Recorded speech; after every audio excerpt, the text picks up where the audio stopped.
The Edge of 17 is directed by Fremon Craig and stars Hailee Steinfeld as Nadine, a very angsty teenager who's gone through a personal tragedy who thinks that life is awful. Everything sucks, she hates everybody around her, her best friend starts dating her older brother, so that actually does suck. That would suck. But for the most part, she hates everything about life. She has a hard time relating to other students, and she often finds herself sitting down with her teacher, played by Woody Harrelson, just vomiting out all of her problems to him while he sits there thinking, my God, I don't get paid enough for this. The last movie Fremon Craig made was Postgrad, which I thought was pretty bad, so I had no anticipation for this movie. She wrote and directed it, and I gotta say, this is one of the biggest surprises of this entire year. I love this movie. For this genre, what this movie is, an angsty high school movie where you have a character who's trying to traverse the horrible hell that is high school while dealing with everything else that comes with life. There's a whole bunch of movies like that. You got Heathers, you have Mean Girls. This is definitely in the upper echelon of those films because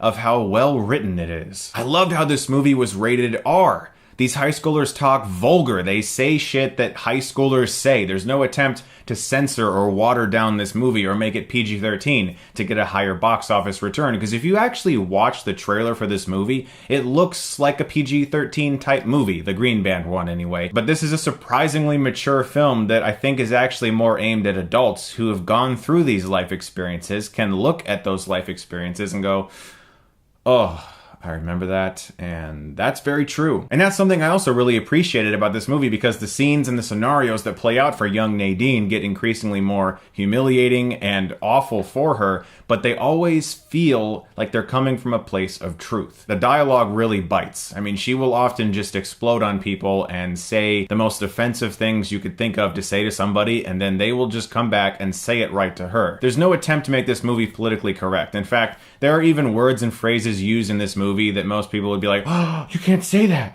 And no one in the movie goes, oh, don't say that word. You can't say that word, that's bad. High schoolers talk the way high schoolers talk in this movie, and I really appreciated that about this film. There's no attempt to be like, hey, look, here's the squeaky clean version of today's high school. It's not like that, and that's something I loved. Hailee Steinfeld was great in True Grit. I thought she was really good for such a young actress, and here, though, I think she gives my favorite performance I've seen from her. Her character is most certainly a drama queen. She's rude to everyone, her family, her friends. Nobody gets off that list. And the movie also doesn't take the easy way out of explaining why she is that way. It doesn't just take a horrible family tragedy and say this is why she is this way, because the film actually shows her before that occurs as a young girl, and she was difficult to deal with even then. Then the film says, hey, you thought she was bad then? Well, let's just throw all this shit on her, and oh my God, look what came out of that situation. There are logical reasons for her acting this way. It's not just like, oh, she's an angsty teen because this is an angsty teen movie. I gotta say though, I think my favorite thing about this movie, and it's specifically because I'm a guy,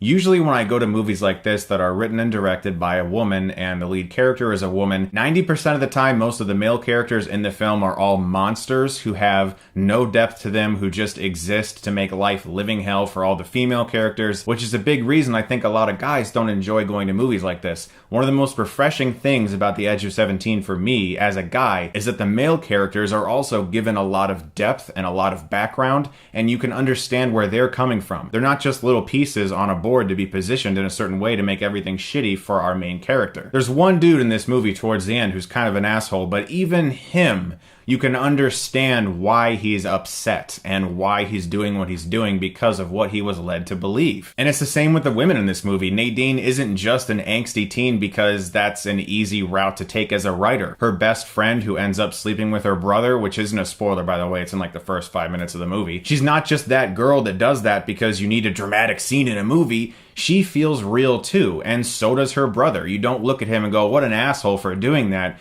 It's sort of just like this really terrible situation, and it's very real. I mean, there are so many times in real life where people just make mistakes who are friends or family members, and they're not assholes for making mistakes. People just make mistakes, and sometimes shit happens. And this movie explores that really well and gives it a far more mature level of depth than I was anticipating. One of my favorite parts of this movie is Woody Harrelson as her teacher, who just says everything a teacher should never say. As somebody who used to work in the school system, I gotta say that's one of the more unrealistic parts of the movie. If people found out what he was saying, he'd be fired instantly on the spot, but it did provide a lot of really good humor in the movie, and I loved their conversations. I suppose my biggest flaw with this movie is that at about the halfway point, when you see every character that's been introduced, you can instantly know where everything's going. You can look at that character and say, okay, those two are going to be together. You can look at that person and be like, not going to happen. It's just, you know exactly where the film is going, and it follows those similar storytelling cliches and tropes that you would expect in a film like this.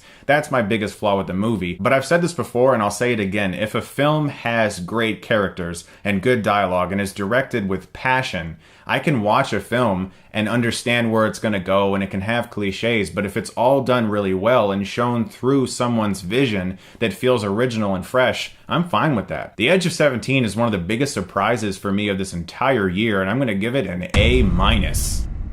Fantastic Beasts and Where to Find Them is really good, but don't let that huge film bury this film. Go out and see this. It's worth your time. Guys, thank you so much as always for watching, and if you like this, you can click right here and get Stuckmanized.